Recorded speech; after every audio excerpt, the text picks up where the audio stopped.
എന്ന് പറയുന്ന ആളെ അയാളുടെ പേര് പറഞ്ഞാൽ തിയേറ്ററിൽ കൂവുന്ന ഒരവസ്ഥയിലേക്ക് എത്തി. അപ്പം മമ്മൂട്ടിയുടെ തോളിൽ കൈയിട്ട് നടന്നിരുന്ന പല വമ്പൻ പ്രൊഡ്യൂസർമാരും മമ്മൂട്ടിയെ തിരിഞ്ഞു നോക്കാത്ത ഒരു കാലത്ത് മമ്മൂട്ടിയുടെ പരാജയം ഭയങ്കരമായിട്ട് ജോയിയെ വിഷമിപ്പിച്ചു. ജോഷിയെ അവർ രണ്ടുപേരും വളരെ ആത്മാർത്ഥതയോടെ മമ്മൂട്ടിയെ എങ്ങനെയെങ്കിലും ഒരു സൂപ്പർ ഹിറ്റ് എടുത്ത് തിരികെ കൊണ്ടുവരണമെന്ന് വല്ലാതെ ആഗ്രഹിച്ചു.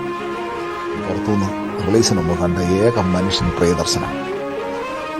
പ്രിയദർശൻ ഈ സിനിമ കണ്ടു എന്ന് മാത്രമല്ല, കണ്ടിട്ട് അവിടെ ഇരുന്ന് തന്നെ ജോഷിയേട്ടാ ഞാനിത് കണ്ടിട്ട് ഞെട്ടിപ്പോയി. ആദ്യത്തെ 3 റീൽ കണ്ടപ്പോൾ തന്നെ ഇതുവരെയുള്ള എൻ്റെ ഫിലിം മേക്കിങ്ങിൻ്റെ രീതിയെ മാറ്റണമെന്ന് എനിക്ക് തോന്നി. പുള്ളി അവിടെ നിന്ന് ഇറങ്ങി ആദ്യം ചെയ്ത് മോഹൻലാലിനെ വിളിച്ച് പറയുകയാണ്, മമ്മൂട്ടി വീണ്ടും തിരിച്ചു വരാൻ പോകുന്നു. വിഷമിക്കാതോ, സീസറിനുള്ളത് സീസറിന് തന്നെ, അത് വരും.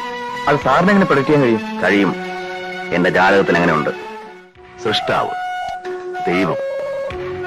സുരേഷ് പറഞ്ഞത് ശരിയാണ്. I M God, media God.